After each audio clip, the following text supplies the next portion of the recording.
bonjour à tous, merci d'être venus. Je vais essayer de vous présenter, de vous expliquer un peu la physique qu'on fait essentiellement au Ganil et surtout comment on la fait, et donc pourquoi il y a des accélérateurs, comment on les construit, d'où vient l'idée, donc parler un peu de physique nucléaire.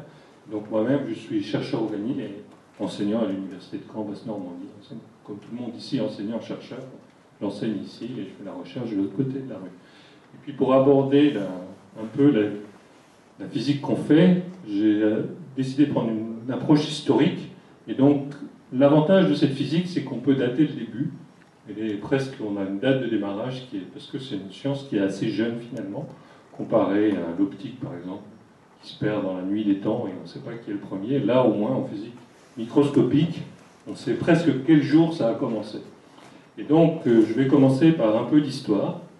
Et la physique microscopique, presque tout, alors je ne suis pas historien, moi je suis physicien, mais presque tous les livres d'histoire des sciences font débuter la physique microscopique avec la découverte des rayons X par Röntgen en 1895. Et donc ça, c'est la première radiographie de l'histoire, et c'est la main de Madame Röntgen, vous voyez, avec l'Alliance ici. Et cette découverte, alors les rayons X étaient fabriqués, ils n'étaient pas dans la nature, fabriqués par l'homme. Cette découverte s'est répandue en quelques mois à travers toute l'Europe et sur les grands boulevards à Paris, dans toutes les grandes capitales. Vous aviez des machines comme ça où vous pouvez vous faire tirer le portrait du squelette. Il y avait les miroirs déformants et les rayons X qui étaient pour amuser les gens sur les grands boulevards. Donc c'est allé très très vite. Vraiment, 6 mois plus tard, toute l'Europe était couverte de machines à rayons X pour regarder le squelette. Et c'était une vraie innovation au-delà de l'aspect ludique. C'est que pour la première fois, on pouvait voir à l'intérieur d'un corps humain sans avoir à le disséquer ou l'ouvrir. Ça, c'était vraiment une grande première. Et donc, évidemment, il y a des applications médicales que je n'ai pas besoin de vous expliquer parce qu'on utilise encore les rayons X pour aller regarder à l'intérieur du corps. Donc, c'est vraiment une découverte qui a marqué l'humanité. Et c'est aussi le démarrage de la physique microscopique parce que pour la première fois, on peut aller voir à l'intérieur de la matière. Et on a un outil pour ça. Et donc, Röntgen aura en 1901 le premier prix Nobel de physique pour cette découverte. L'année suivante, Henri Becquerel travaillait sur la fluorescence. Donc la fluorescence, c'est quoi? C'est des corps chimiques que vous éclairez à la lumière, puis après vous éteignez la lumière et ils continuent à briller pendant un certain temps. Et l'origine de la fluorescence était mal connue. Et donc il s'est dit, est-ce que ça peut avoir un lien avec les rayons X découverts par Röntgen juste une année avant? Et donc, il a préparé toute une série d'expériences, Henri Becquerel, et il utilisait des plaques photo pour visualiser les rayons. Et il se trouve, il avait préparé tout son matériel d'expérience et il faisait gris à Paris. Il a fait gris une dizaine de jours. Et donc, tout son matériel a été rangé dans un tiroir, dans le noir, ces plaques photo. Et puis, quand le soleil est arrivé enfin, il a pris la plaque photo et il se trouvait qu'elle était voilée. Elle avait été comme exposée à la lumière, alors qu'elle était rangée dans un tiroir dans le noir. Alors ça a beaucoup intrigué Becquerel. Il s'est dit, mais comment ça se fait que cette plaque photo neuve soit exposée à la lumière alors qu'elle était bien rangée dans le noir? Et donc il a fait toute une série, il a essayé d'investiguer, il a fouillé son tiroir et il a trouvé un bloc d'uranium. Et il s'est rendu compte que c'était le bloc d'uranium qui avait voilé la plaque photographique.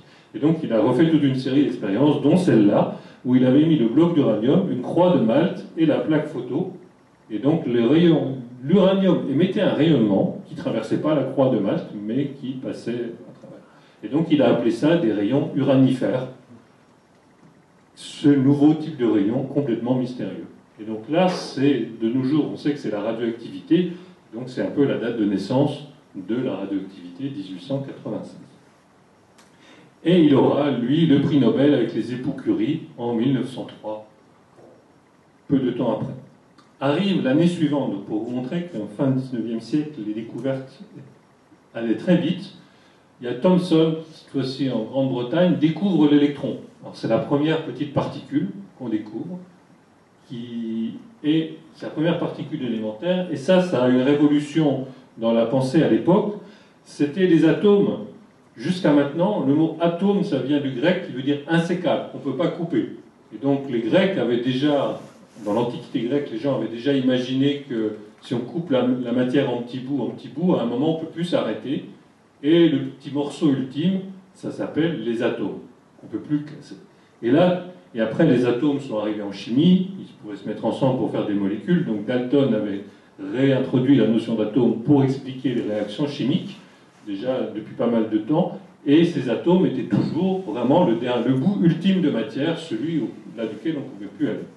Et tout d'un coup, Thomson s'est rendu compte que ces atomes pouvaient émettre des électrons. Donc s'ils pouvaient émettre une partie de leur matière, ils n'étaient plus insécables. Et donc ça, c'est une première révolution dans la pensée, sachant qu'à l'époque, fin 19e siècle, une partie des physiciens ne croient pas à l'existence des atomes. C'est un sujet qui va être débattu pendant jusqu'en 1930 à peu près. Il y a toute une partie, et pas des moindres, des grands scientifiques disent on n'a pas besoin de la notion d'atome pour expliquer le monde, et les atomes n'existent pas. Donc ils existaient en chimie. Il y a eu déjà Boltzmann qui avait fait commencé à faire de la physique statistique en disant il y a des atomes, comment ils interagissent entre eux. Mais il y a encore des physiciens qui estiment que les atomes n'existent pas, même début XXe siècle. Ce qui nous paraît incroyable, parce que nous, on est nés, on nous a toujours dit qu'il y a des atomes, donc on y croit. Mais début XXe siècle, il y a encore des gens qui pensent que les atomes n'existent pas. Et l'atome sera admis par tous, même par les derniers récalcitrants, dans les années 30, quand Jean Perrin arrivera à les compter. C'est des scientifiques, donc il arrive à mesurer le nombre d'Avogadro par plusieurs méthodes différentes. Il trouve la même valeur. Et donc, si on arrive à compter les atomes, c'est bien qu'ils existent. Pour les atomes, c'est pas je pense donc je suis, c'est on les compte donc ils sont. C'est un peu ça la. Excuse-moi, si Jean Perrin, il en reste combien? Ouais. Et donc, Thomson propose pour l'atome le modèle qu'on appelle le modèle du pudding, c'est-à-dire il avait comme un gâteau rond dans lequel il y a des raisins, et les raisins c'était les électrons. La pâte était positive, les électrons négatifs, et tout ça devait être neutre, et c'était un peu l'image qu'on avait, donc fin 19e siècle, de l'atome. Donc ça a changé depuis. L'année suivante, Marie Curie entre en scène. Donc ça, vous savez que c'était une jeune étudiante polonaise qui est venue faire ses études en France, qui a débuté une thèse sous la direction de Pierre Curie, qui s'est marié avec son patron de thèse. Elle a eu 2 enfants, elle a fait un doctorat, et le prix Nobel, 2 doubles prix Nobel. C'est quelqu'un d'assez extraordinaire quand même. Déjà une femme en sciences, il y a 100 ans, il y en avait très peu, d'origine étrangère, et en quelques années, elle révolutionne la science parce qu'elle montre que les rayons uranifères de Becquerel ne sont pas spécifiques à l'uranium, mais existent, il y a d'autres matières dans la nature qui émettent ces rayons. Elle invente le mot radioactivité pour ça, elle isole le premier élément autre que l'uranium qu'on ne connaissait pas, mais qui est radioactif, elle le nomme le polonium, du nom de son pays d'origine. Il y aura le radium qui va suivre, et donc elle va vraiment révolutionner la chimie en découvrant des nouveaux éléments, la physique en donnant une explication à ce phénomène découvert par Becquerel, et je vous ai dit, tout en se mariant et en ayant 2 enfants, et à la fin, elle a 2 prix Nobel, un en physique et un en chimie. À ma connaissance, il n'y a que 2 personnes qui ont eu 2 prix Nobel de sciences. Il y a Linus Pauling qui l'a eu pour la paix et pour la chimie, mais pour les sciences, il n'y en a que 2. Un qui a eu 2 fois en physique des matériaux sur les semi-conducteurs, je crois. Donc, Marie Curie est donc quelqu'un d'assez extraordinaire. Et sa thèse, vous pouvez la trouver en ligne vous pouvez lire sa thèse de doctorat dans laquelle il y a toutes ces découvertes en ligne, si vous allez sur la BNF, Gallica, la BNF, elle y est. L'année suivante, c'est Rutherford qui entre en scène. Donc lui, il est néo-zélandais et il est venu faire ses études en Grande-Bretagne. Puis après, il va passer un certain temps au Canada et il va passer tout le reste de sa vie à Cambridge, où il va diriger un laboratoire de physique nucléaire. Et donc lui, il étudie la nature des rayonnements émis par la radioactivité et il va découvrir qu'il y en a de 3 sortes, qu'il va nommer alpha, bêta, gamma. Il va mettre aussi en évidence que la radioactivité dégage une énergie gigantesque par rapport à ce qu'on connaît avec les réactions chimiques. C'est 20 à 100 000 fois plus qu'une réaction chimique. Et en 1908, il identifiera la particule alpha émise par la radioactivité alpha et il va montrer que c'est un noyau d'hélium. Et il aura le prix Nobel de chimie en 1908. Et donc cette énergie dégagée par la radioactivité, ça a vraiment bouleversé les scientifiques. Et en plus, en 1905, Einstein découvre ou élabore la théorie de la relativité et cette fameuse équation que tout le monde connaît, E égale mc2, où on arrive, grâce à cette formule, à expliquer d'où vient l'énergie de la radioactivité, elle est liée à la masse des atomes. Et donc on a cette radioactivité qui dégage énormément d'énergie, et on a une explication rationnelle donnée par la relativité d'Einstein. Donc 1905 pour Einstein, c'est l'année mirabilis, parce que cette même année-là, il a publié 3 articles majeurs, alors qu'il n'était pas chercheur, il travaillait au bureau des brevets à Berne ou Zurich, je ne sais plus, en Suisse, et donc les gens envoyaient des nouveaux brevets, ils devaient tester, voir si c'était nouveau ou pas, et si ça marchait. Et en parallèle, sur son temps libre, il faisait de la recherche, et en 1905, donc il a publié La relativité. Il a publié un article sur l'effet photoélectrique. Donc la relativité, c'est ce qui est le plus connu. L'effet photoélectrique, qui montre que la lumière, c'est fait des grains de lumière, et c'est pas seulement une onde, donc ça participe à l'interprétation de la lumière. Il aura le prix Nobel pour l'effet photoélectrique, et il a aussi un article sur le mouvement brownien, l'agitation des particules, qui est son article le plus cité. Tout ça en 1905. Donc il révolutionne 3 domaines de la science en une année. C'est aussi quelqu'un d'assez extraordinaire. Et donc, pour ce qui est de la radioactivité, cette formule-là va vraiment se dire si la matière contient de l'énergie et qu'on peut transformer la matière en énergie, on a trouvé là une méthode d'énergie limitée. Donc, des applications vont... Ça va vraiment frapper les esprits. Et donc, un petit intermède sur les applications sociétales. En 1909, donc c'est Frédéric Soddy, qui est un étudiant de Rutherford à Cambridge. Il écrit un livre de vulgarisation qu'on appelle l'interprétation du radium. Enfin, alors la version française date d'après la Seconde Guerre mondiale, mais la version britannique originale de 1909. Et il écrit en 1909, en nous apprenant qu'il est emprisonné dans la matière commune ordinaire de vastes réserves d'énergie, que seule notre ignorance nous empêche actuellement d'employer pour les besoins de la vie. La radioactivité est un événement qui, on peut le dire avec certitude, marquera une époque dans l'histoire de la pensée. Et donc là, cette énergie quasiment illimitée qu'on arrive à peu près à toucher du doigt avec la radioactivité va créer un enthousiasme fou d'après les populations et les marchands de poudre de perlimpinpin. Et donc on a au début du XXe siècle de la cire de chaussures au radium qui permet de faire briller les chaussures pour les hommes. Vous avez des crèmes de beauté au radium qui peut rendre le visage lumineux, avec le docteur Alfred Curie derrière, qui fait quand même tout de suite beaucoup plus sérieux, vendu par... Et c'est aussi utilisé, le radium, pour les aiguilles et les cadrans lumineux de nuit. Et donc, jusqu'avant-guerre, on avait des réveils au radium avec les aiguilles peintes au radium.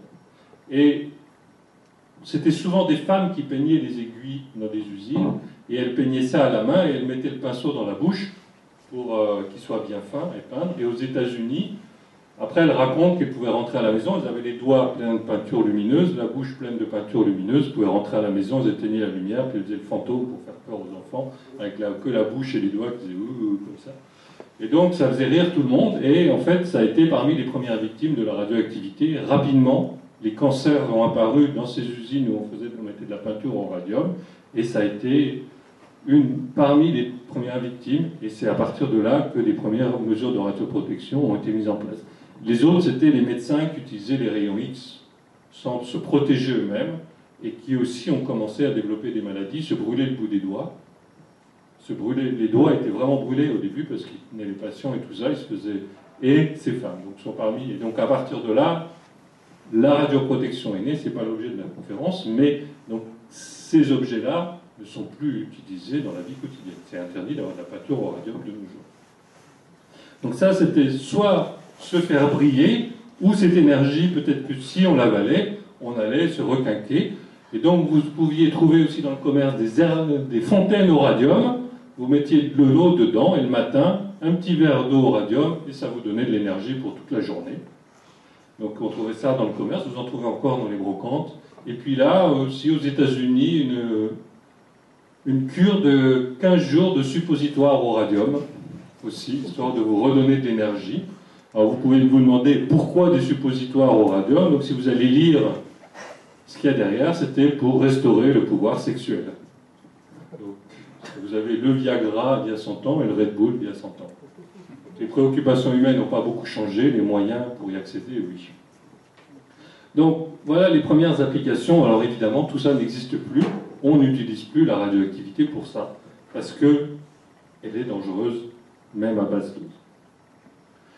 Pour les scientifiques, la radioactivité, c'est une aubaine parce que c'est un moyen d'aller explorer l'infiniment petit. Donc je vous ai parlé des rayons X, et le rayonnement émis par la radioactivité va servir pour aller essayer de voir, comme des rayons X, comment est faite la matière.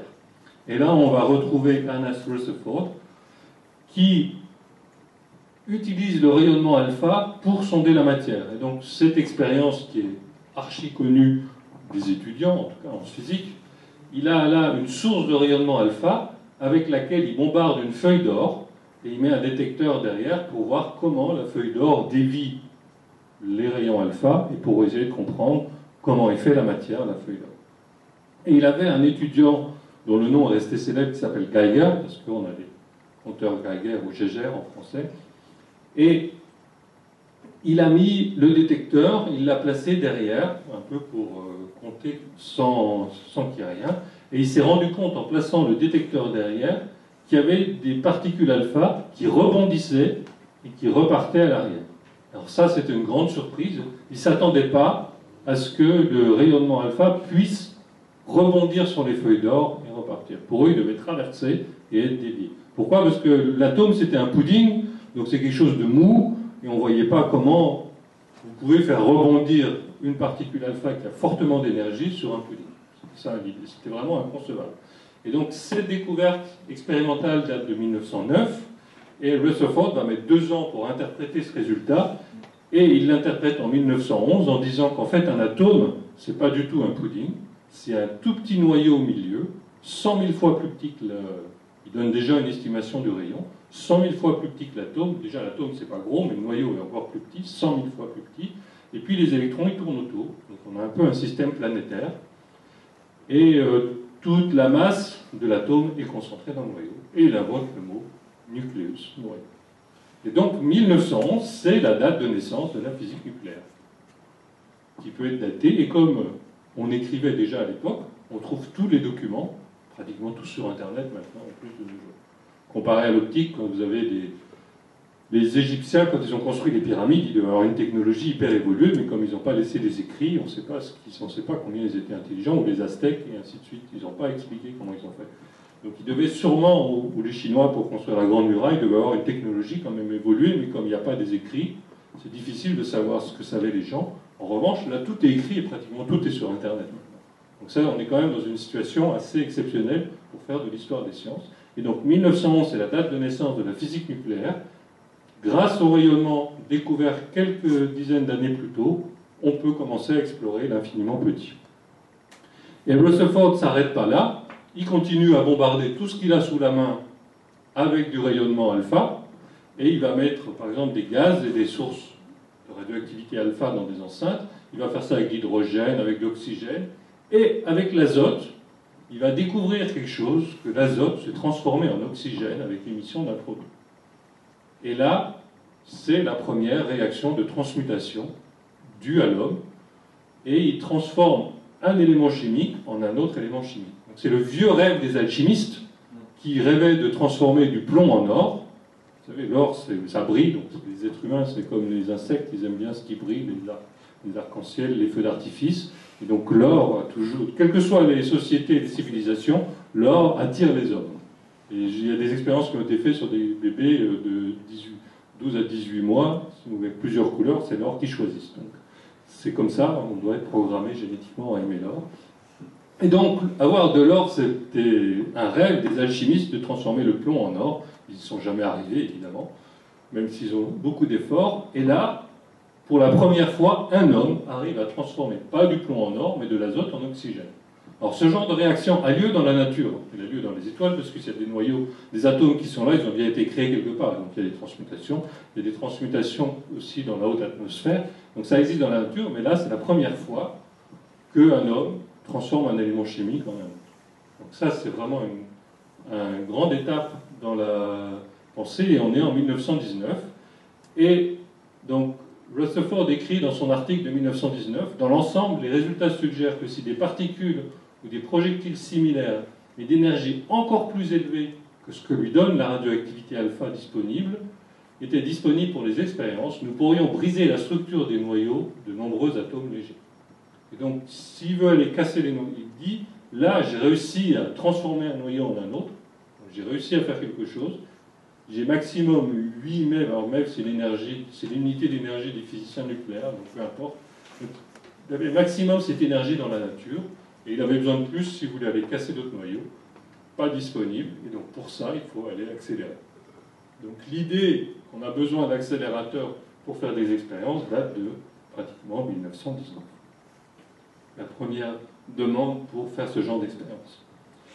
En parallèle à cette petite histoire de la physique nucléaire, donc là vous avez vraiment la naissance de la physique nucléaire, la découverte du noyau 1911 et 1919, il y a eu la guerre entre les deux. Ça explique qu'il y a eu 8 ans, la Première Guerre mondiale, et Rutherford a arrêté la physique nucléaire, pendant la guerre a travaillé sur le développement de radars, et après la guerre est revenu à ses premières amours, qui étaient la physique microscopique. Donc c'est pour ça qu'il s'est passé 8 ans entre les deux, il y a quand même eu une Première Guerre mondiale entre les deux.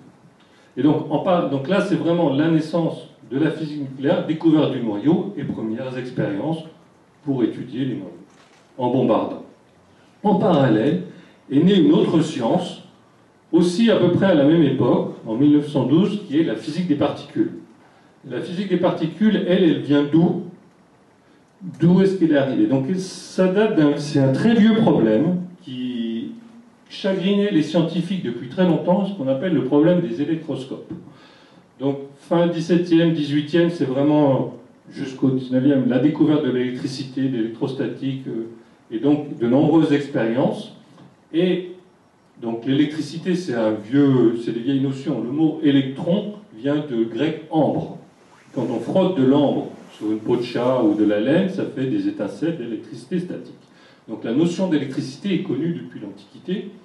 Les aimants sont connus depuis l'Antiquité parce qu'ils indiquent le nord. Donc la Magnésie, c'est une région, est connue aussi depuis longtemps, mais les études scientifiques de ces objets datent d'après la Renaissance. Et donc, comment on faisait des expériences d'électricité à cette époque-là? Donc on prenait de la résine ou de l'ambre, on la frotte, et puis on faisait de l'électricité statique. Si vous voulez quantifier, savoir combien vous aviez d'électricité, on avait ces instruments qu'on appelle électroscopes. Donc on frotte un bâton, on a de l'électricité. La charge électrique sur un conducteur, elle peut se déplacer, donc ça on avait découvert. Et puis là, vous pouvez imaginer que c'est 2 feuilles d'aluminium qui, sans électricité, retombent à cause de la gravité. Et puis si vous mettez de l'électricité, elle se repousse parce que les charges se repoussent. Et plus vous avez une charge élevée, plus elle se repousse.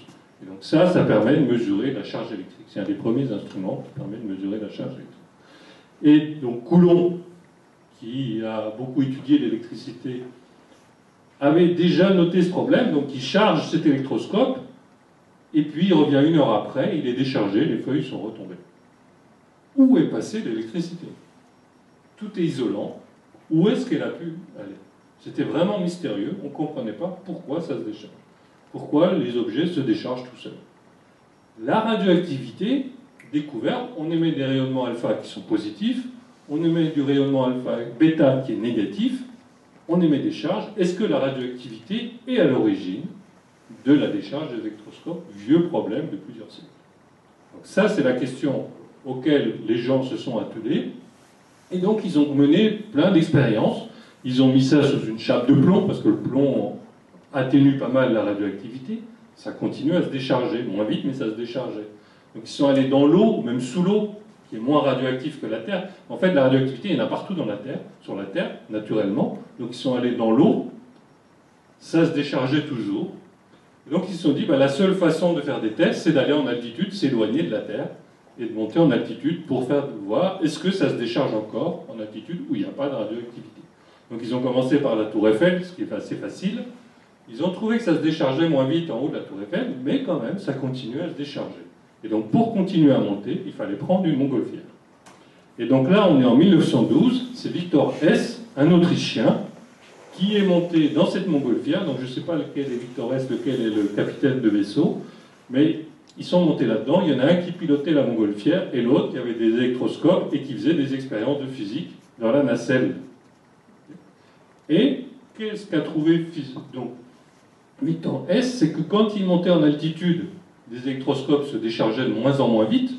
Donc quand on s'éloigne du sol, il y a le moins de radioactivité, ça allait dans le bon sens. Et tout d'un coup, il se décharge de plus en plus vite. Et plus il montait dans le ciel, plus ça se déchargeait vite. Et donc il y avait quelque chose dans le ciel qui était bizarre, qu'il a appelé lui-même le Eulenstrahlung, donc le rayonnement d'altitude. Et c'est une science assez périlleuse.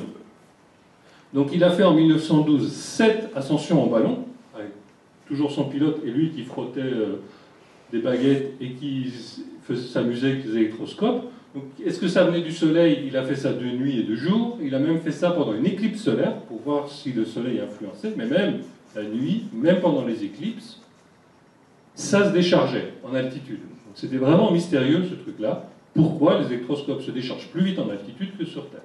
Et le plus grand voyage qu'il ait fait, il est quand même monté dans ce truc-là, à 4800 mètres d'altitude.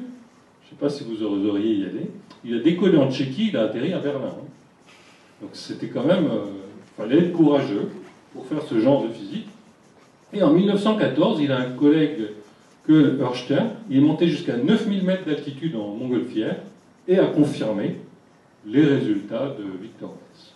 Et 9000 mètres d'altitude, vous avez besoin d'un masque à oxygène. Et donc, qu'ont trouvé ces Autrichiens? Ce qu'ils ont appelé eux-mêmes le Eulenstrahlung, donc le rayonnement d'altitude. Et donc ça, ce sont les données de Victor Hess. Imaginez que vous ayez un taux de radioactivité ou un taux de rayonnement, peu importe l'unité, qui était de 17 au sol. À 1500 mètres d'altitude, il a trouvé 15. Et puis à partir de 3600 mètres, 20. Et à 4800 mètres, 40. Donc les électroscopes se déchargeaient presque plus de 2 fois plus vite à 4800 mètres que par rapport au sol. Et donc Ørsted, à 9000 mètres d'altitude, il a trouvé que ça allait 8 fois plus vite qu'au sol. Donc il y avait vraiment, plus on allait dans le ciel, plus c'était fort. Et donc ça, Victor Hess écrit, les résultats de ces observations semblent pouvoir être interprétés simplement en assumant qu'une radiation de très haut pouvoir pénétrant provient d'en haut dans l'atmosphère et, bien qu'atténuée progressivement par celle-ci, produit dans ces zones les plus basses une partie de l'ionisation observée dans les enceintes fermées. Et donc l'autre mystère, c'était, d'abord, premier mystère, il y a un rayonnement dans le ciel d'où il vient, et deux, comment il arrive à traverser toute l'atmosphère pour arriver au niveau du sol. La radioactivité, elle est incapable de traverser toute l'atmosphère pour arriver au niveau du sol. Et donc là, on a affaire à un rayonnement qui est très pénétrant, qui est différent de la radioactivité et qui nous vient du ciel. Et donc, des études ont été menées un peu partout et on peut calculer que 1 mètre d'eau, par exemple, c'est grosso modo 770 mètres d'atmosphère en quantité de matière. Et donc, ils sont allés faire des expériences dans les lacs de montagne pour voir jusqu'où, dans un lac, ce rayonnement pénétrait. Et donc, il y a eu des expériences, par exemple, au fond du lac Jem, je crois que c'est dans les Rocheuses aux États-Unis, à 2300 mètres d'altitude, et sous 57 mètres d'eau, il y avait seulement une atténuation de 0,1%, ce qui est très faible. Donc ces particules qui nous tombaient du ciel, là, ont des énergies gigantesques et arrivent à pénétrer très profondément dans la matière. Et donc ça, c'est la découverte, l'étude de ce rayonnement cosmique et à l'origine de la découverte de nombreuses particules élémentaires, donc des positrons qui est l'antiparticule de l'électron, des muons. Donc si vous allez à la fête de la science, vous avez des détecteurs de muons, et donc vous pouvez voir que depuis le début de la conférence, vous pourrez compter combien de muons vous ont déjà traversé, vous sont tombés du ciel sur la tête et vous ont traversé. Vous pouvez aller les voir là-bas. Premier étage, Science 3, il y a plusieurs détecteurs de muons. Et vous pouvez voir ces particules qui nous tombent du ciel. Et en 1938, Pierre Auger, qui est un physicien français, met en évidence qu'en fait ces particules viennent d'une gerbe. Alors pourquoi? Il prend 2 détecteurs, il les met les uns à côté de l'autre et il regarde quand est-ce qu'ils déclenchent en même temps. Et s'ils déclenchent en même temps, on peut supposer qu'ils ont la même origine. Donc il les éloigne de quelques mètres, les 2 détecteurs déclenchés en même temps, il les éloigne de quelques centaines de mètres, ils continuent à déclencher en même temps, il les éloigne de quelques kilomètres, ils continuent à déclencher en même temps. Et donc Pierre Auger met en évidence des gerbes de particules qui ont des tailles gigantesques. Et en fait, maintenant, on parle de rayons cosmiques et plus de Eulenstrahlung, et on sait que ce sont des particules qui nous viennent de l'espace, essentiellement des protons, dans le noyau d'hydrogène, mais il y a aussi d'autres noyaux qui arrivent avec des vitesses gigantesques, qui heurtent les atomes de l'atmosphère et qui, avec les énergies, il y a des réactions qui se passent, se transforment en particules élémentaires qui, elles, peuvent heurter d'autres noyaux et font des douches de particules qui nous tombent dessus régulièrement.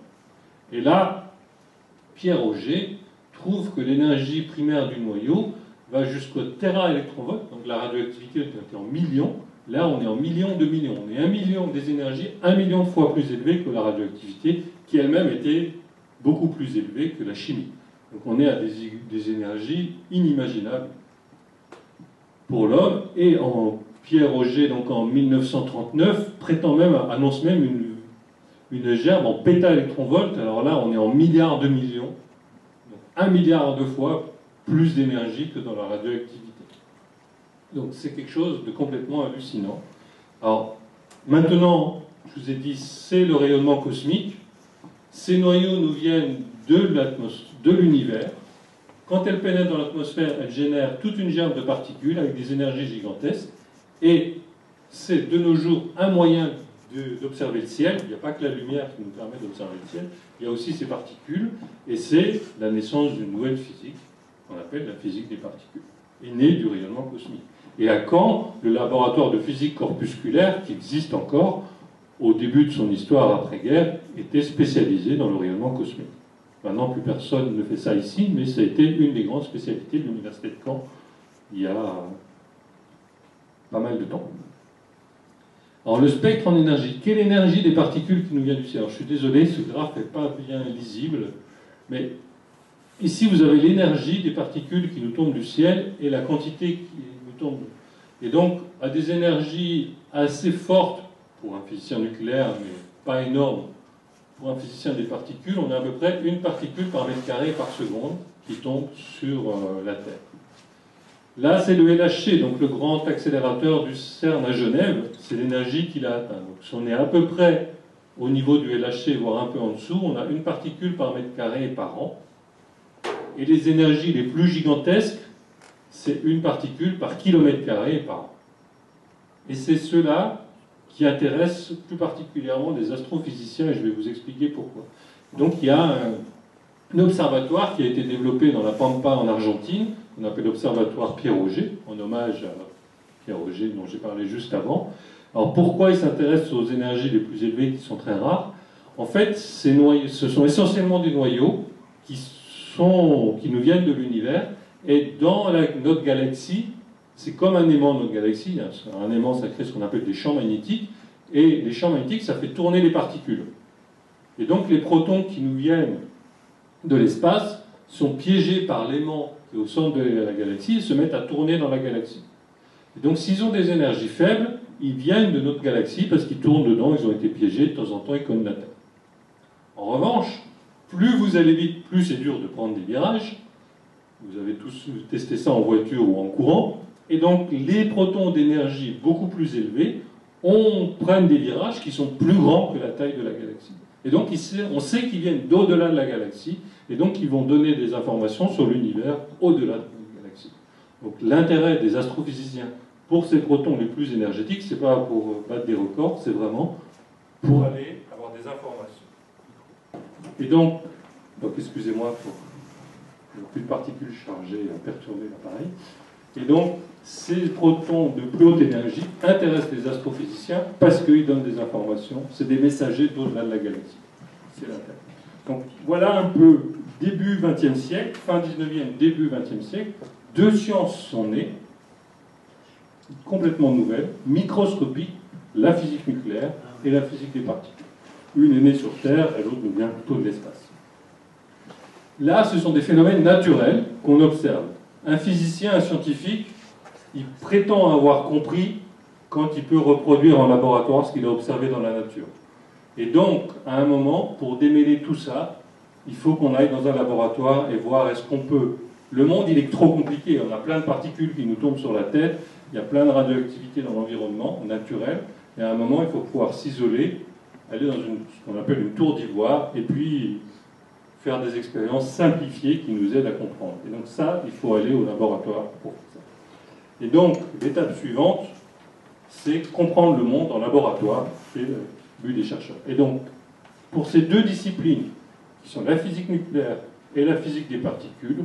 L'outil principal, ça va être l'accélérateur, soit pour accélérer les noyaux pour bombarder la matière, soit accélérer les particules pour bombarder autre chose et voir quel type de particules on crée. Et les premiers accélérateurs datent des années 30.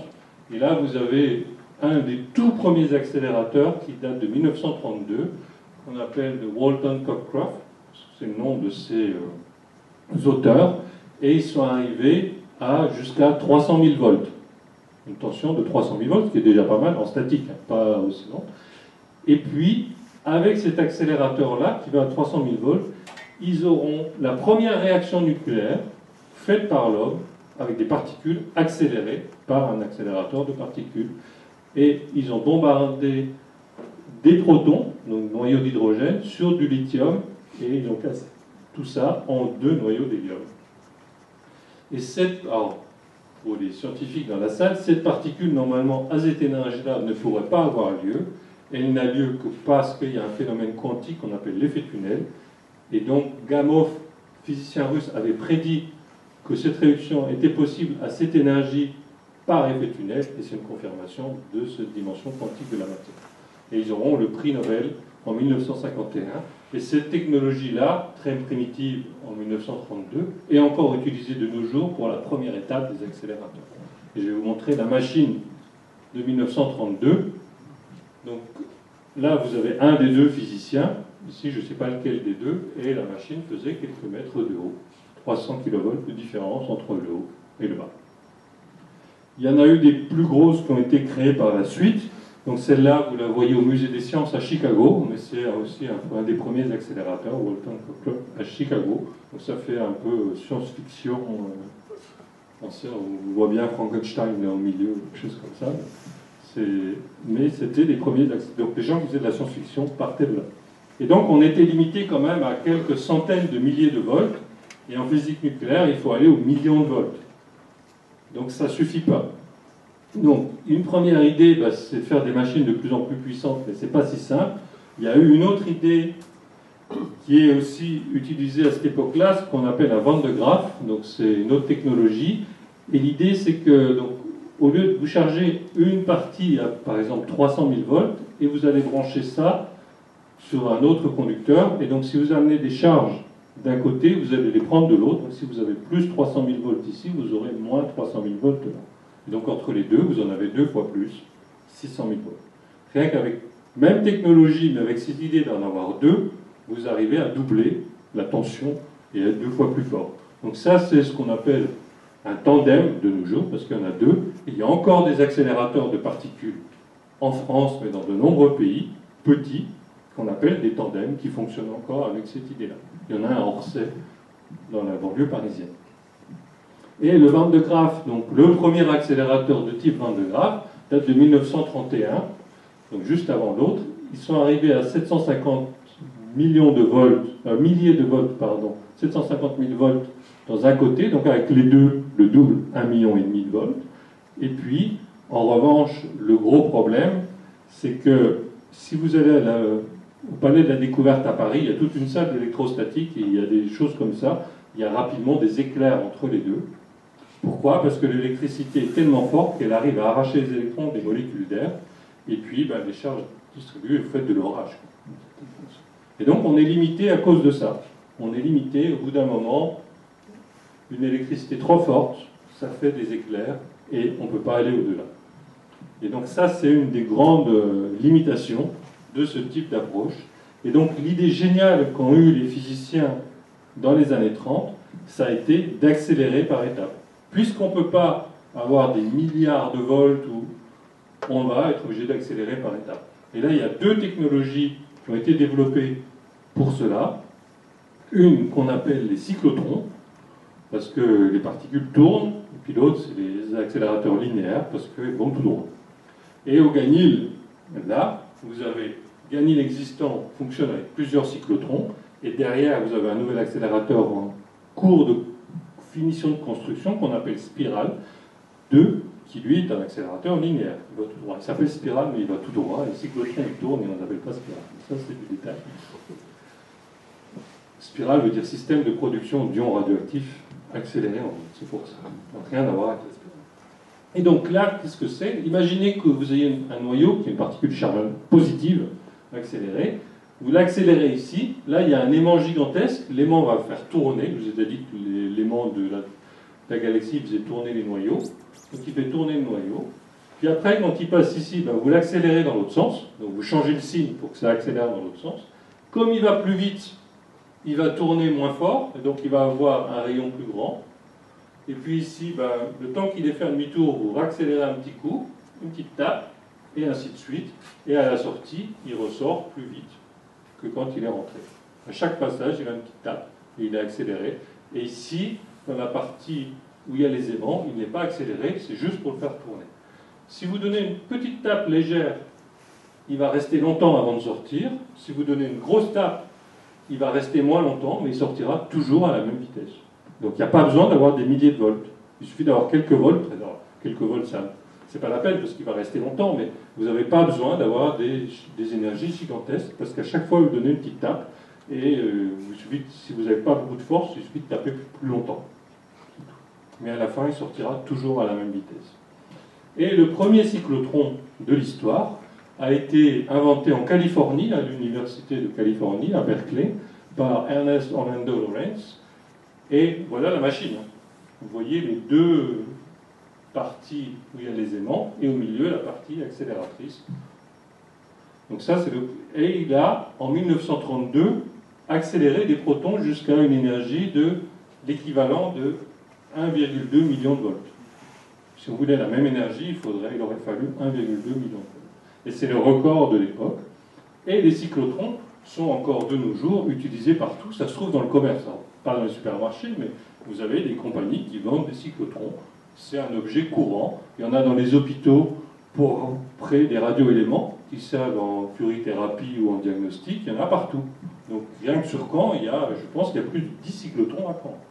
Bon, déjà le Ganil, il y en a pas mal, mais il y en a un à Cicéron qui est à l'entrée du Ganil pour faire des traceurs. Il y en a à Berkeley, je pense qu'il y en a au CHU, il y en a un peu partout. Ce sont des objets courants, d'une certaine façon, les cyclotrons. Donc ça, c'est le premier de 1932. Je vais vous montrer un des deux gros cyclotrons du Ganil. Donc la photo a été prise samedi dernier pendant la fête de la science. Vous avez un être humain à côté. Vous voyez, il est un petit peu plus grand que celui des années 30, et vous avez que la partie supérieure, il y a la même chose en dessous. Vous avez que la moitié, que la partie émergée de l'iceberg. Et les aimants sont beaucoup plus forts, donc au cas où il y a des physiciens dans la salle, quelques ordres de grandeur. Donc ces cyclotrons, le champ magnétique, donc l'aimant, c'est de l'ordre du Tesla, c'est gigantesque, c'est 100 000 fois plus que la Terre. Sur la Terre est un aimant parce qu'elle fait bouger les boussoles, et là c'est 100 000 fois plus que ce qu'on a sur Terre. Donc, ce sont des aimants très puissants, des fréquences, donc la partie accélératrice ça va de 7 à 14 MHz, et puis au Ganil, les ions sont injectés à un rayon d'à peu près 1 mètre, ils ressortent à un rayon de 3, et donc ils vont 3 fois plus vite à la sortie qu'en entrée. Voilà à peu près les caractéristiques des accélérateurs au Ganil. On a l'autre technologie qui est née aussi dans les années 30, donc cette fois-ci c'est toujours accéléré par étapes, mais au lieu de les faire tourner, on met à la queue leu. On appelle ça un accélérateur linéaire, ou Linear Accelerator, un LINAC, dans le langage courant. Et le premier LINAC, en fait, il est plus ancien, il date de 1928, et on a des cavités accélératrices, donc les unes derrière les autres, comme ça, et j'ai une cavité accélératrice, grosso modo, voilà à quoi ça ressemble. Ça, c'est le schéma hyper simplifié, je vais vous montrer des photos, vous verrez que c'est un petit peu plus compliqué. Donc vous avez une enceinte reliée à la Terre, pas d'électricité, la particule arrive, si elle est positive, il faut que l'intérieur soit négatif pour l'attirer. Une fois qu'elle est à l'intérieur, ça s'appelle une cage de Faraday, il ne se passe rien, tout est protégé. Et puis quand elle veut ressortir, si l'intérieur est négatif, il va ralentir d'autant, et donc vous n'avez rien gagné. Donc il faut changer le signe, le rendre positif quand la particule sort, pour lui donner une petite tape à la sortie, pour qu'elle soit de nouveau accélérée. Et donc il y a accélération en entrée, il ne se passe rien au milieu, et accélération en sortie. Et donc ça, vous avez ça, une première accélération, puis après vous mettez une autre cellule derrière, et comme elles vont de plus en plus vite, le temps de parcours est de plus en plus court, et donc on fait des cellules de plus en plus grandes pour s'adapter au temps de parcours. C'est pour ça qu'elles ont des tailles a priori différentes que vous avez. Et celui qui a inventé cette machine, il s'appelle Rolf Widerøe, il est danois, et il a eu la mauvaise idée pendant la Seconde Guerre mondiale de collaborer avec les nazis, donc il a été mis plutôt au banc de la science après la Seconde Guerre mondiale, et très peu connu, mais il a quand même inventé une machine géniale qui est encore utilisée de nos jours. Et il a écrit, alors je n'ai pas trouvé de version française, je n'ai pas le temps de traduire, que sa petite machine, elle paraît très primitive, mais il doit mettre le doigt sur un point très particulier, c'est que tout était à la terre, à l'entrée et à la sortie. Alors, je vais revenir en arrière sur des images qu'on a déjà vues. Si je reprends le tandem, là vous aviez par exemple moins 700 000 volts et plus 700 000 volts. Il est hors de question que vous aviez touché ça. Donc vous aviez tout le début de l'accélération à moins ou à plus 700 000 volts et toute la fin à moins 700 000. Donc les sources que vous devez à des voltages élevés et l'arrivée des détecteurs à des voltages élevés. Donc pour un être humain qui est à zéro, c'est assez dangereux à manipuler. Vous voulez manipuler, il faut tout arrêter, mettre à zéro, manipuler, remettre en tension, ne plus toucher. Et donc c'est pas simple d'utilisation. Ça demande des prix. C'est pas si simple que ça. Et donc l'avantage d'accélérateur linéaire, c'est que vous êtes à la Terre en entrée et vous êtes à la Terre en sortie. Et là, pas de danger, pas de problème, très simple à manipuler. Donc ça, c'est l'idée géniale de Widerøe, il est là. Et en fait, dans les cyclotrons, au milieu de nos jours, on a un petit accélérateur linéaire.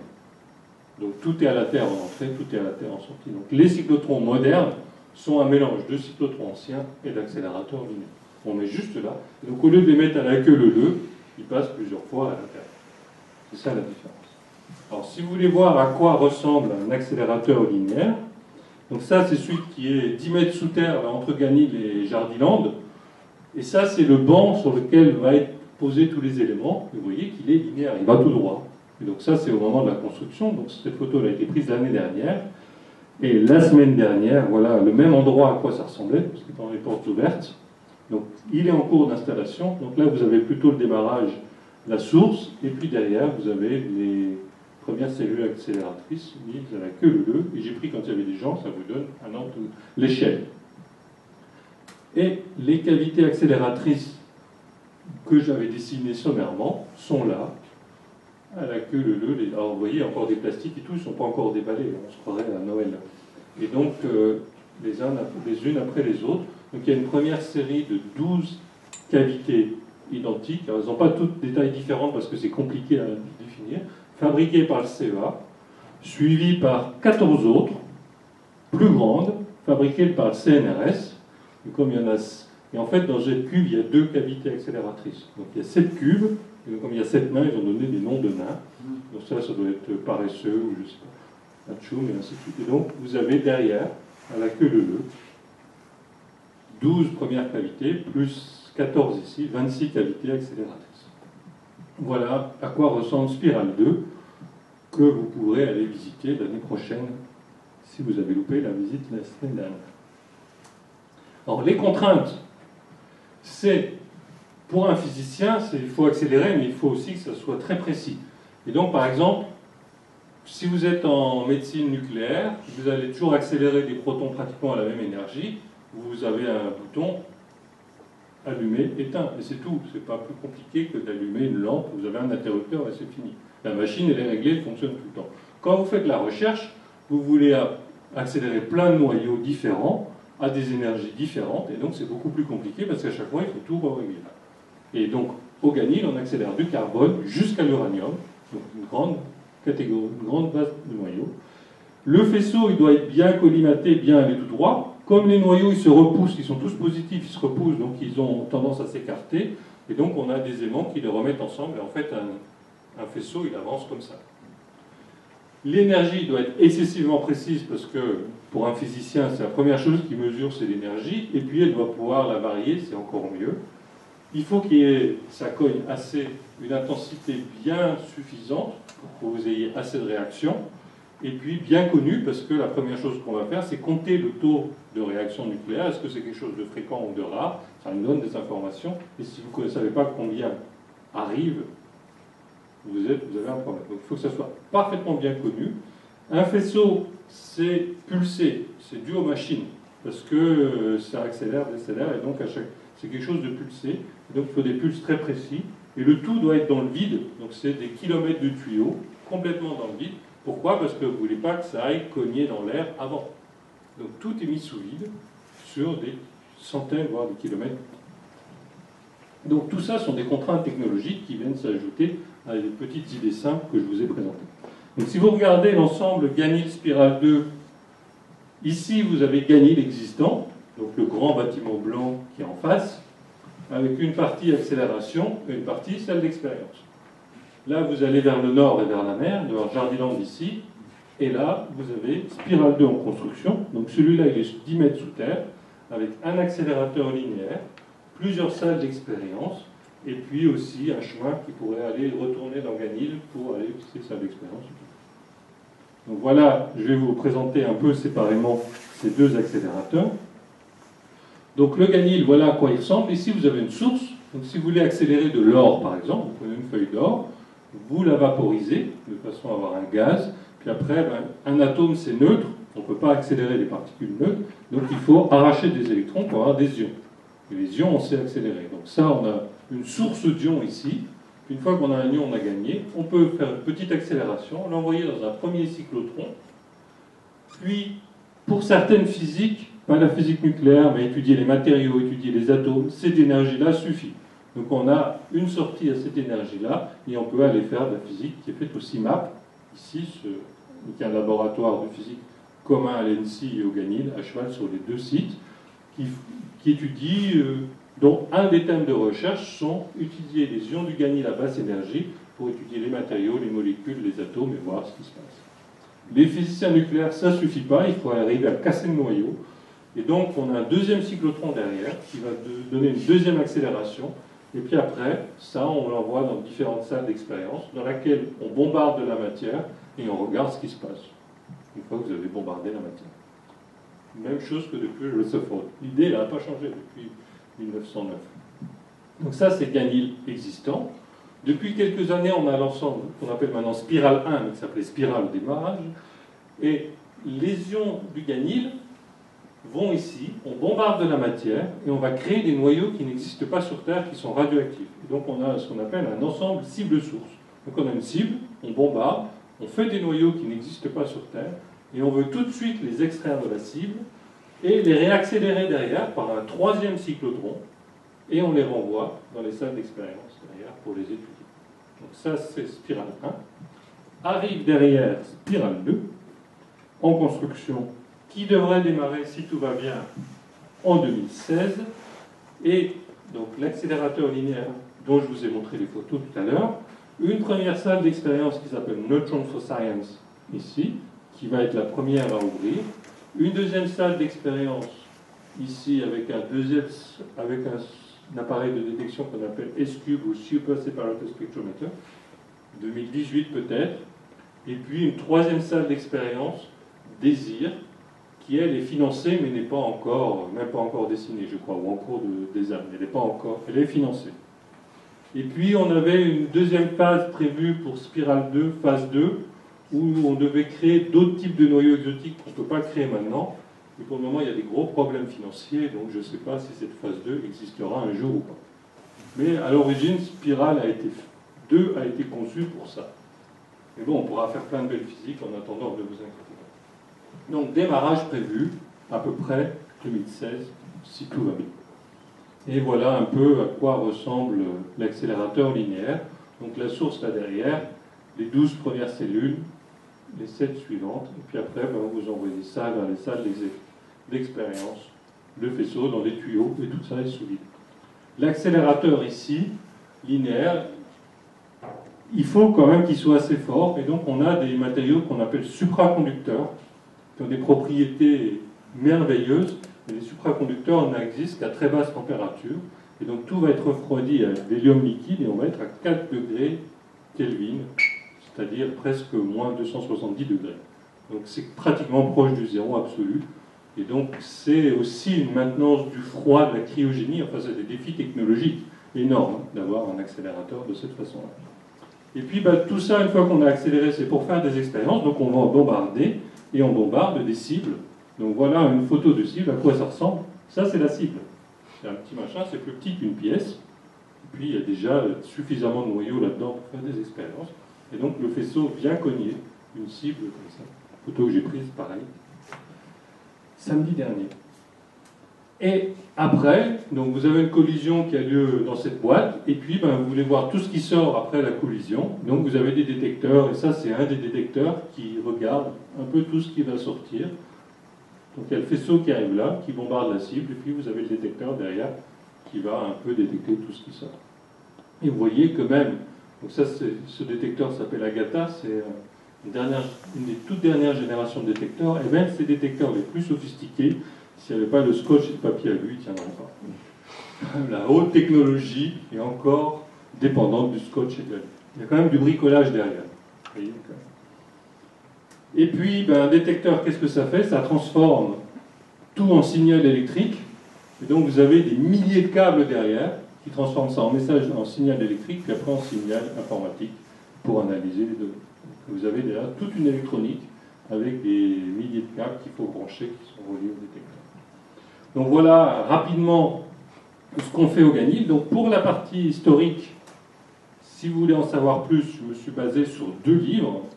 Un pour le noyau, c'est le livre, ils sont tous les deux ici dans cette excellente bibliothèque. Donc le livre de Bernard Fernandez, De l'atome au noyau, où qui est un physicien nucléaire à la retraite, et une fois qu'il est parti à la retraite, il s'est enfermé dans les bibliothèques universitaires. Il a relu tous les articles qui ont marqué la physique nucléaire, et il a raconté un peu. Et donc, il a eu un travail bibliographique gigantesque derrière avec des extraits. Il est passionnant. Et puis, pour le rayonnement cosmique, j'y connaissais rien avant de me lancer dans cette conférence. Il y a un livre de Michel Crozon, Quand le ciel nous bombarde, qui est épuisé. Donc, vous ne le trouverez pas en librairie, mais en revanche, il est ici. Donc, venez l'emprunter ici. Qui est aussi excellent, qui retrace les errements qui ont été faits pour étudier comment le rayonnement cosmique a été découvert. Tout ce que je vous ai raconté, c'est là-dedans. Donc ça, c'est pour la partie historique. Pour la future, l'avenir, donc en application de ces accélérateurs, on a normalement, qui est prévu entre Ganil et le CITIS, Arcade, qui est un centre d'hadronothérapie. Donc les accélérateurs vont être utilisés pour soigner des tumeurs cancéreuses. Et normalement, le premier coup de pioche démarre le 30 novembre prochain. Donc c'est plus concret, c'est bientôt. Et donc ça, c'est pour, on va utiliser ces faisceaux de particules pour pas, non pas pour aller bombarder des cibles et faire des expériences, mais pour aller tuer des tumeurs. Des tumeurs qui sont difficilement accessibles par chirurgie, derrière l'œil, dans le cerveau, pour lesquelles la chirurgie n'est pas possible. Et donc on va bombarder les tumeurs avec ces faisceaux de particules. Des protons essentiellement, et il y a des recherches et développements pour utiliser le carbone aussi. Donc il y a de la recherche locale pour utiliser le carbone pour tuer les tumeurs. Alors les différents avantages et inconvénients de chacun, j'y connais pas grand-chose, mais vous avez sur les stands, vous allez sûrement trouver des gens qui connaissent mieux ça. Et donc c'est une compagnie belge qui s'appelle IBA qui vend des cyclotrons en liaison avec l'université de Caen, le Ganil, Baclès et la région, vont développer ce centre ici. Il n'y a que 3 centres en France, c'est le 3e, et qui va faire de la R&D en plus. Soigner des patients, mais faire de la R&D en plus. Qui ça, et sera le seul en France. Et donc voilà, donc c'est des images de la compagnie IBA que j'ai récupérées. Donc voilà à quoi ressemble une salle de soins. Alors, il y en avait d'autres images avec des mannequins à talons et tout ça, ça ne faisait pas très infirmier, mais j'ai pris que celle-là. Donc voilà le centre Arcade, en grosso modo. Alors il y aura... On va rester à côté. Donc le centre Arcade, voilà grosso modo à quoi il va ressembler. Alors, il sera un peu plus compliqué parce que ça c'est qu'un centre de soins. Il y aura des salles aussi pour faire des expériences. Si vous voulez irradier des souris pour voir des souris avec un cancer, vous n'allez pas mettre la souris dans la même salle que celle des patients. Vous imaginez. Et donc il faut séparer la salle de soins de la salle de recherche. Donc il y aura plusieurs salles d'expérience. Ce sera un peu plus compliqué. Je crois qu'il y en a un qui est en construction à Nice en ce moment, et c'est des images de celui de Nice. Et voilà à quoi ressemble le cyclotron de Nice, qui est en cours de construction actuellement. Et celui qui sera ici sera quasiment identique à ça. Donc ça, c'est une première application.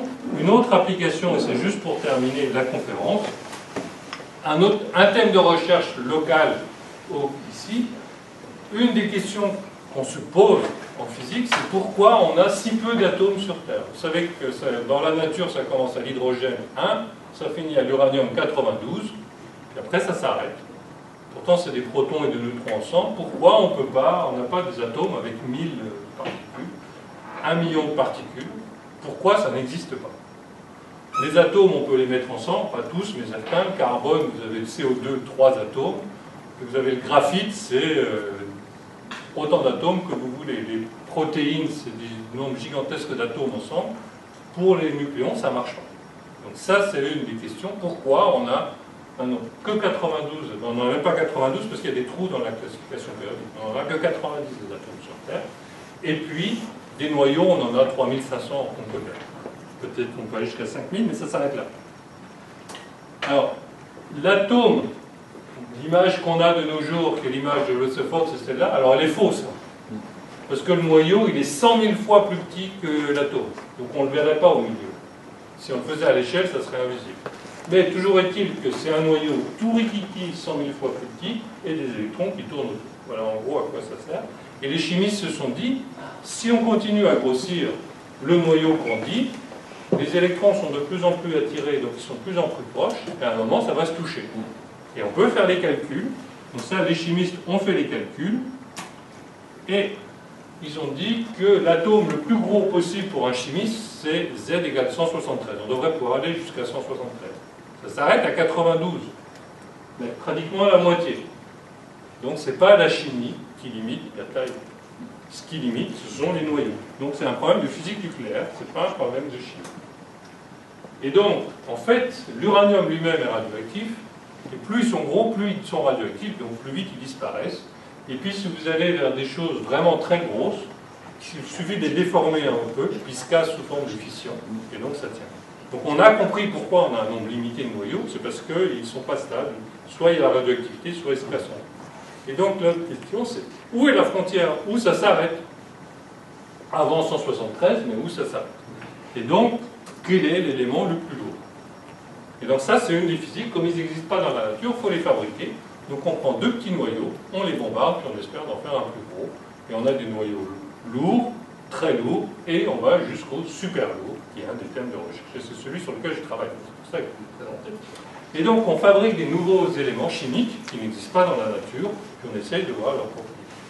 Donc vous savez que les éléments chimiques sont classés dans le tableau de Mendeleïev, qui date de la fin du 19e, et donc vous savez quand date le dernier élément chimique qui est rentré dans le tableau de Mendeleïev? Quelle année ça date? Je pense que vous allez être surpris. Vous avez la date ici. 30 mai 2012. 30 mai 2012. Dernier élément chimique à être rentré dans la classification périodique des éléments. Il s'appelle, donc c'est 114. Numéro 114 s'appelle maintenant le flérovium. Et l'élément 116 s'appelle maintenant le livermorium. En 2 ans avant, il y a le 112 qui a été nommé, il s'appelle le copernicium. Donc on continue à créer des nouveaux éléments chimiques dans des accélérateurs. Alors, pour ces deux-là, ils ont été d'abord faits par une collaboration russo-américaine, d'où leur nom. L'accélérateur est en Russie, dans le laboratoire Flerov, et la cible, qui est assez particulière, a été fabriquée aux États-Unis, à Livermore, d'où le nom des éléments. Et il a fallu 10 ans entre leur découverte ou fabrication et l'entrée dans la classification périodique. Pourquoi? Ça ne suffit pas de dire j'ai fait un nouvel élément. Il faut que d'autres laboratoires confirment. Donc ça, c'est les Allemands à LGSI, qui est un peu l'équivalent de Ganil, qui ont fait ça. Puis après, il y a une commission internationale qui se réunit, qui regarde qui est le premier, qui dit oui, tout est bon. Et donc, vous dites, vous avez le droit de donner un nom. Et donc, les découvreurs ou les fabricants donnent le nom. Et après, le nom est entériné. Et puis, il y a le symbole et toute une cérémonie derrière. Le 112 a été découvert ou fabriqué pour la première fois en Allemagne, confirmé au Japon. Et il y en a d'autres dans les tuyaux, donc on va jusqu'au 118, et donc il y a des... Là, 118, c'est de nouveau en Russie, et c'est les Allemands qui sont en train de refaire des expériences. Il y a les impairs qui sont plus difficiles, et en particulier, il y a le 113, il est intéressant parce qu'il y a un combat. Là, il n'y avait pas de suspense, on sait qui étaient les premiers. Le 113, il y a les Japonais qui disent c'est nous les premiers, Et les Russes disent non, non, non, non, nous on l'a déjà vu parce qu'on avait les plus lourds, puis par des intégrations radioactives, on est passé par le 113. Mais il y a un problème d'identification, alors que les Japonais ont dit, nous, on n'est aucun doute, c'est une sûreté du 113. Donc c'est nous les premiers à avoir identifié sans faille les 113. Donc là, il y a un combat actuellement qui est intéressant. Si les Japonais gagnent, ça sera le premier élément asiatique dans la classification périodique. Donc là, il y a un enjeu national, on va dire. Et donc, si vous regardez la classification périodique des éléments, les derniers sont là. Donc, Copernicium ici, Flerovium ici, Livermorium ici, donc 116, 118, et puis si on dépasse le 118, on retourne à la ligne suivante, donc là il y a un enjeu énorme, ce ne serait pas intéressant d'un point de vue chimique. Et donc ça c'est... Alors ces expériences-là sont des expériences très dures, parce que ces noyaux ils sont très instables, ils disparaissent immédiatement. Le 113 ici, les Japonais ils en ont vu 4 en 6 mois de faisceau, vous pouvez imaginer. Donc il n'y a pas un autre labo qui est capable de refaire l'expérience derrière, parce qu'au Japon, il y a quasiment budget limité pour avoir un monde asiatique dans la classification, mais chez nous, non. Donc je ne pense pas qu'on pourrait prendre 6 mois de Yanil pour vérifier, donc c'est pas possible. En revanche, Spiral 2 va délivrer des faisceaux avec des intensités pourra à terme délivrer des faisceaux avec des intensités pratiquement 100 fois plus élevées, et donc on peut en avoir 400 en 6 mois au lieu de 4. Donc là, cette thématique va devenir un des enjeux majeurs ici localement. Alors, on aura peut-être le galiléondium ou le normandium ou l'université basse-normandium. On vous appellera quand il faudra choisir le nom, mais on va déjà essayer de... Le davidium, le bohrium. Voilà, ça c'est... Non mais je suis modeste.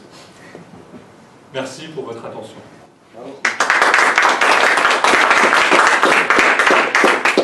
Et si vous avez des questions.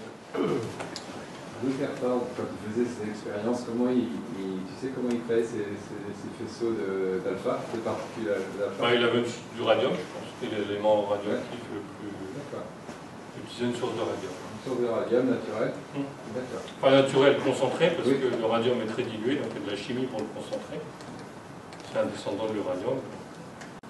Il y a de la chimie pour concentrer des éléments radium, et la même chose. L'uranium, dans le tableau qu'on a sous les yeux, quel est l'élément qui est stable, le dernier élément stable sur Terre que je peux trouver en piochant dans une mine ou dans son jardin? C'est une bonne question, ça je ne sais pas. Parce que là tu dis tous les nouveaux ils sont pas stables, c'est-à-dire qu'en gros... même les naturels ils sont pas stables déjà. Voilà, donc là je dirais le plomb, bon d'accord, plomb... Plomb est stable, bismuth aussi, polonium il est radioactif. Voilà, donc là on arrive aux limites là. Radioactif. Francium, après... D'accord. Donc dans la nature, ça s'arrête à l'uranium. L'uranium, ouais. Après tout ça, ça a été les premiers dans des réacteurs nucléaires. Enfin, les premiers accélérateurs cyclotrons.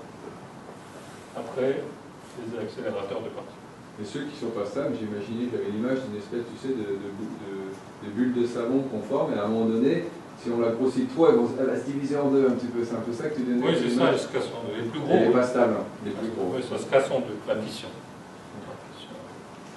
Alors après, il y a des gens qui ont imaginé, aux alentours, je crois que c'est 500, où c'est un noyau qui est forme d'une bulle. Bon, on n'en a jamais vu dans la nature, et on n'en a jamais créé. Donc, mais il y a des calculs qui disent que si on leur donne une forme de bulle, ou de donut, tu sais, un tore, ça pourrait peut-être être stable, mais on n'a jamais vu. Et en revanche, la taille suivante, si on a les étoiles à neutrons. Les étoiles à neutrons, c'est un espèce de noyau géant.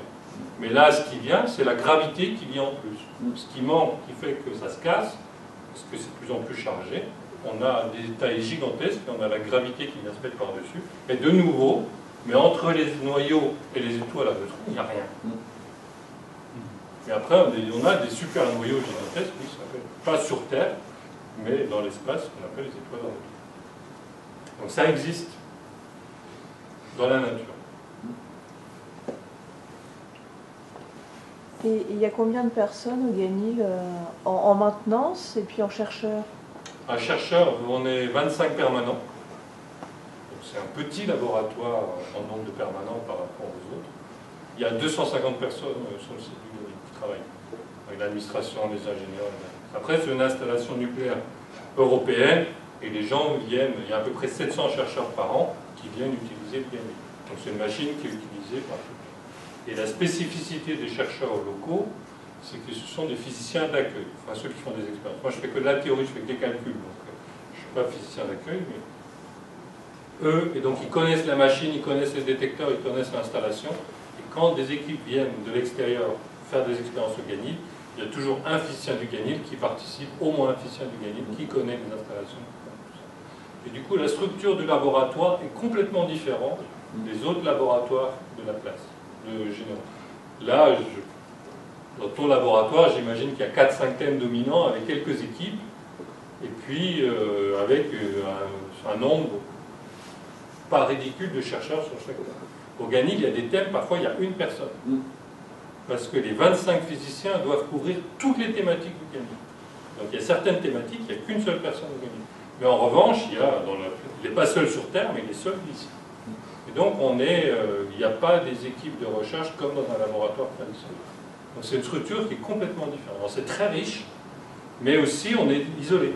On peut être isolé par rapport à d'autres. Et il y a 4, depuis le 1er octobre, on est 4 théoriciens. Il y a une théoricienne qui vient d'être embauchée, et les 3 théoriciens travaillent sur 3 thématiques différentes. Moi, je travaille sur de la théorie sur les super lourds, je suis le seul en France. Je suis tout seul. Donc c'est un avantage parce que personne ne m'embête. Il faut de la force parce que d'être tout seul, parfois, on a besoin de mes collègues. Tu as toujours raison, personne ne pourra te comprendre. Non, il y en a d'autres ailleurs qu'en France. Moi, je travaille avec le Japon, je travaille avec d'autres pays, mais je suis le seul en France. De toute façon, un théoricien a toujours raison à partir du moment que tant que l'expérience n'a pas été faite. Et comment vous procédez au niveau théorique en matière de physique? Par exemple, là, on essaye de décrire tout ce qui se passe lors de la collision. Donc, comment les noyaux s'approchent, qu'est-ce qu'il faut pour qu'ils s'approchent, une fois qu'ils sont en contact, est-ce qu'ils vont se recasser ou se former, et essayer de prédire. Ça, après, il y en a qui essaient de prouver. Est-ce qu'ils sont sphériques ou pas, quelle est leur masse, quelle est leur énergie, ils essaient de prédire. Et si on arrive à décrire tout ça avec des modèles, ce qu'on appelle un modèle très simple, on estime qu'on a compris. Donc ça, c'est de la physique théorique, c'est un peu décrire ce qu'on observe avec des équations qu'on espère le plus simple possible. Donc c'est des mathématiques appliquées à la physique.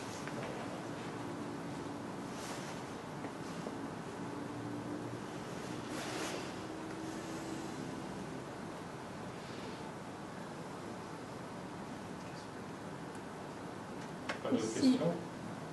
S'il n'y a pas d'autres questions. Donc si vous en avez d'autres, les stands, il y a 2 stands. Il y a Ganil a un stand, le laboratoire de physique corpusculaire a un stand, et puis allez voir les détecteurs de muons. Et puis, et il y a tous les autres stands. l'association ACRO. Il y a l'ACRO qui mesure la radioactivité sur Terre. Ouais. Tout à fait. Et Excellente association. Excellente association. Non, j'avais entendu parler, moi, d'un autre projet qui consistait à capter un rayonnement cosmique de l'origine de l'univers et tout ça. C'était en rapport avec de la physique ou pas? Alors il y a... On pense que l'univers est né d'un Big Bang. Ouais. Et pourquoi? Parce que l'univers, il est grandi actuellement. Si on regarde les étoiles, elles s'éloignent. Les galaxies s'éloignent. Donc l'univers grandit. Et donc s'il grandit, à un moment, il devait être... si on remonte le film à l'envers, il devait être tout petit. Donc la théorie, je crois, admise par pratiquement tout le monde, ça s'appelle le Big Bang. Alors les physiciens des particules n'aiment pas ce nom-là parce qu'il n'y a pas eu d'explosion. Il y a un moment, on ne sait plus décrire, on n'a plus les outils mathématiques pour décrire. Donc on ne sait pas ce qui s'est... Il y a un horizon à partir duquel on ne sait pas.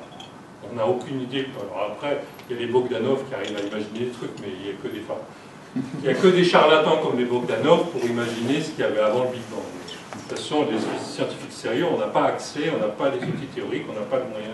On sait pas. Donc il y a un horizon en temps. Donc cet horizon, on l'appelle historiquement le Big Bang. Et donc, au début, il y avait essentiellement, c'est un peu Dieu créa la lumière, a séparé la lumière des ténèbres, c'est un peu ça, la Genèse. Et puis, il y avait du rayonnement. Et l'univers a grandi, donc quand il grandit, il s'est refroidi. Et ce rayonnement primordial est encore présent dans l'univers. Et il est à quelques degrés K. Et il a été découvert avant-guerre, un peu par hasard, par Franzos et j'ai oublié le nom de son collègue, qui testaient des radars et ils ne voulaient pas être perturbés, donc ils ont pointé vers le ciel pour être pas perturbés et ils captaient toujours quelque chose. Et ils ont découvert que c'était ce bruit de fond de l'univers qui date de l'explosion du Big Bang. Alors c'est peut-être ça dont vous avez... C'est pas des particules, c'est des rayons. Alors c'est des rayons... Alors après, ça c'est encore un grand problème pour nos petits cerveaux humains, c'est que la lumière c'est à la fois une onde et des particules, et les particules élémentaires c'est à la fois des particules et des ondes. Donc, et ça, c'est ce qu'on enseigne aux étudiants, et on fait semblant en tant qu'enseignant d'avoir compris. En fait. Même Olivier Dupuis, il n'a rien compris. Donc c'est comme ça, notre cerveau il n'est pas fait pour... Mais bon, les maths, enfin, les expériences montrent. La lumière, on peut faire des expériences, on dit c'est une onde, on va faire une autre expérience, c'est une particule. C'est la fameuse dualité. C'est la dualité, et puis il faut faire avec, et puis on n'a pas vraiment... Donc ça dépend comment on regarde, quelle expérience on fait. Comme il faut faire avec, que deux masses s'attirent, que deux charges positives se repoussent, voilà, on parle de ce postulat-là, mais on n'a pas les explications. Donc la matière individuelle, les électrons sont aussi des ondes. On peut les décrire, c'est toute la mécanique quantique, on décrit tout par des ondes. Dans un microscope électronique, en fait, le faisceau d'électrons se comporte comme une onde. En fait, on dévie comme un faisceau, comme un microscope optique, sauf qu'on atteint des longueurs d'onde plus petites, donc on a une précision qui est meilleure. Mais c'est l'équivalent. Donc de toute façon, on parle de particules, mais c'est pareil, on n'a plus de langage parce que c'est des ondes particules à chaque fois. Et pareil pour la lumière. Le monde est plus compliqué que ce qu'on peut imaginer. Et plus on s'éloigne, c'est-à-dire on va vers des trucs petits ou des trucs grands, plus il est bizarre par rapport à nos sens et notre intuition quotidienne. Par contre, ce qui est controversé par rapport à l'expansion de l'univers, c'est justement, on ne sait pas jusqu'à quand il va s'étendre, et peut-être qu'il y aura un jour une contraction qui repartira dans l'autre sens. Chercher des fibres. Il y avait des tournages tout de suite. Oui, ça on ne sait pas. Mais même l'univers, il y a, de toute façon, le Big Bang, ce qu'on dit, mais là, il y a la matière noire, 80% de la masse de l'univers, on ne sait pas de quoi elle est faite. Et puis il y a encore l'énergie noire, donc il faut avoir une grande modestie quand même. On décrit un univers dont on ne connaît que 20% de ce qu'il compose. Et nous, dans ces 20%, on n'est même pas une goutte d'eau de l'océan. Voilà. Et donc on l'appelle noire parce qu'on ne la voit pas. On appelle ça matière noire, on sait qu'il y a quelque chose qui existe. Elle est obligée, sinon ça ne tient pas. Autrement, ou alors tout est faux. Voilà, tout est faux, et dans ce cas-là, tout est faux. Toutes les équations de la gravitation, la relativité générale, tout ça c'est faux. Tout le monde sur lequel on a bâti la physique s'effondre. Donc ça c'est une possibilité. Donc on va pas encore lundi. Enfin, dans ce cas-là, on ne va pas encore lundi. On passe pour des charlatans à nouveau, on est des blocs de neuf en puissance.